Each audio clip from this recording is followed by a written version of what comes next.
Ini berkaitan dengan tinjauan yang akan dilakukan, iaitu tinjauan trafik di seluruh negara berkaitan dengan pelaksanaan Perintah Kawalan Pergerakan secara penuh ni. Untuk itu, kita ingin tinjau bagaimana sebenarnya keadaan trafik pada ketika ini. Ada juga laporan gambar-gambar tular yang menunjukkan bagaimana kenderaan berpusu-pusu untuk masuk ke ibu negara ataupun cuba untuk keluar pada 2-3 hari yang lepas selepas mengetahui ada Perintah Kawalan Pergerakan secara menyeluruh ini. Untuk itu, kita ingin bersama dengan Tuan Syed Muhammad Faizal Syed Ahmad, Ketua Penolong Pengarah Pembangunan dan juga Trafik Lembaga Lebuh Raya Malaysia LLM, yang telah pun sudi bersama kita secara panggilan video pada pagi ini. Assalamualaikum, selamat pagi. Waalaikumsalam. Ya, saya sihat. Sihat walafiat, alhamdulillah. Ya, terima kasih kerana sudi bersama kami. Mungkin hari ini adalah hari yang sibuk bagi Encik Syed bersama dengan pasukan untuk memantau pergerakan trafik di seluruh negara pada pagi ini. Mungkin boleh kongsikan berkaitan dengan keadaan semasa trafik di sekitar negara kita. Silakan Encik Syed. Okey, terima kasih pada saudara Hanif dan pihak Malaysia hari ini kerana sudi menjemput pihak Lembaga Lebuh Raya Malaysia untuk menyampaikan keadaan dan situasi trafik di Lebuh Raya pada pagi ini. Sempena dengan bermulanya PKP penuh hari ini sehingga 14 Jun.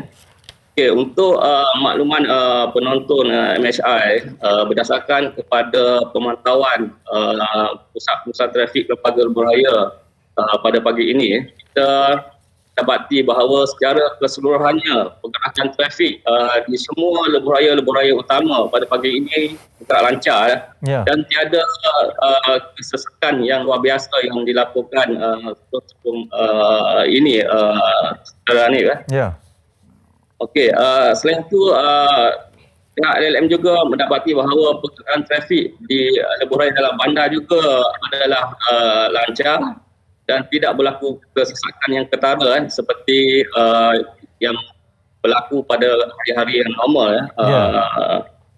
Dan tinjauan kita juga di sebelah utara lebuh raya, kita mendapati bahawa keadaan trafik juga lancar dan terkawal. Begitu juga di sebelah selatan, mana trafik juga baik. Dan begitu juga di lebuh raya KL Karak dan lebuh raya Pantai Timur.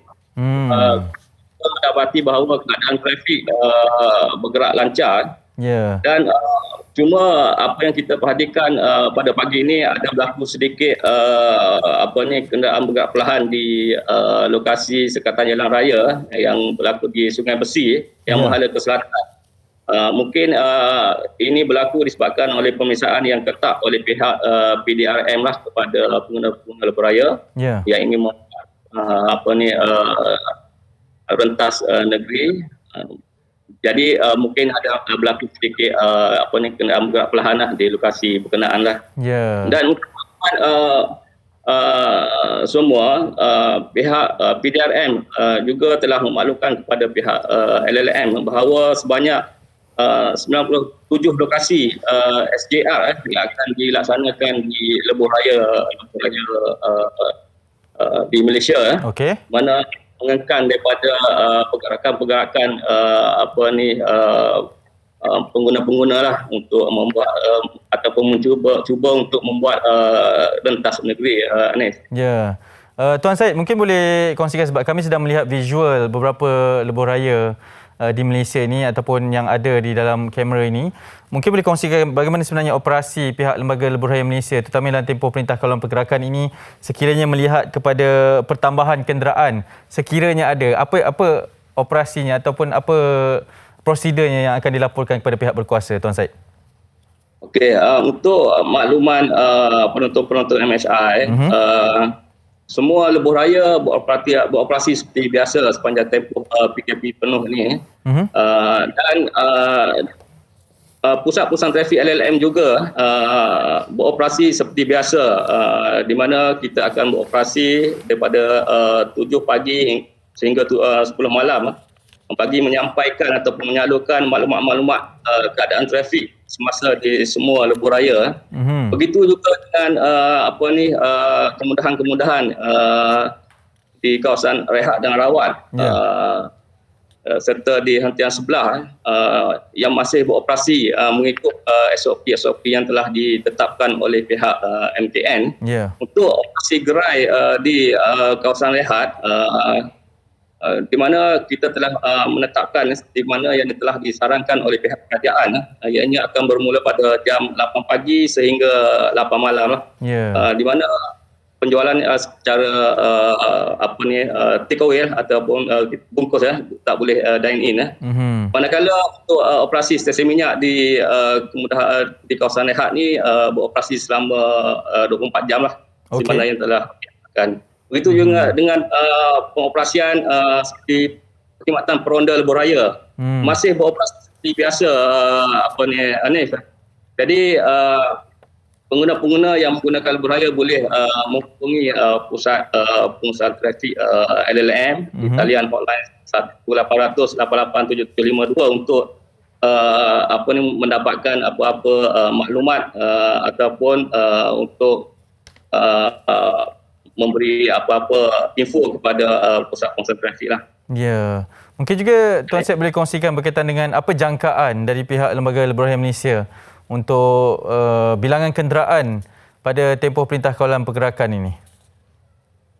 Okey, memang pihak LLM menjangkakan bahawa keadaan trafik masa PKP 3.0 ini Hanif, kita menjangkakan memang trafik akan turunlah walau bagaimanapun ianya tidak seperti mana yang masa PKP 1.0 dahulu PKP 1.0 dulu bilangan kenderaan 900,000 kenderaan sehari berbanding 4.7 juta kenderaan sehari. Yang mana pada PKP 1.0 ni semua sektor bisnes tidak beroperasi. Tetapi PKP 3.0 ini pihak kerajaan telah membenarkan 17 sektor ekonomi beroperasi. Jadi kita menjangkakan bahawa keadaan trafik mungkin lebih sedikit berbanding dengan PKP 1.0 lah. Jadi sekarang ni pun kalau kita perhatikan trend daripada semasa PKP yang telah diumumkan oleh kerajaan bermula 25 Mei yang lepas ni. Memang terdapat penurunan jumlah trafik pada 2.5 juta kenderaan. Jadi kita jangkakan bahawa keadaan trafik pada ketika PKP 3.0 ini mungkin tak sampai 2.5 lah. Baik, akan ada perubahan tetapi ianya mungkin tidak serendah bilangannya seperti mana PKP yang pertama kali kita adakan. Tuan Syed, terima kasih banyak-banyak kerana sudi sembang kami. Kerana perkongsian ini pastinya akan memberikan informasi kepada seluruh rakyat Malaysia berkaitan dengan apa yang perlu dilakukan sekiranya berada di atas jalan raya. Itu Tuan Syed Muhammad Faizal Syed Ahmad, Ketua Penolong Pengarah Pembangunan dan Trafik dari Lembaga Lebuh Raya Malaysia LLM. Okey, terima kasih banyak Tuan Syed. Assalamualaikum. Assalamualaikum. Ya, baik. Itu perkongsian berkaitan dengan tinjauan trafik di seluruh negara. Masih ada pertambahan kenderaan, masih ada bilangan kenderaan sebenarnya masih lah, tetapi keadaan masih lagi terkawal pada ketika ini.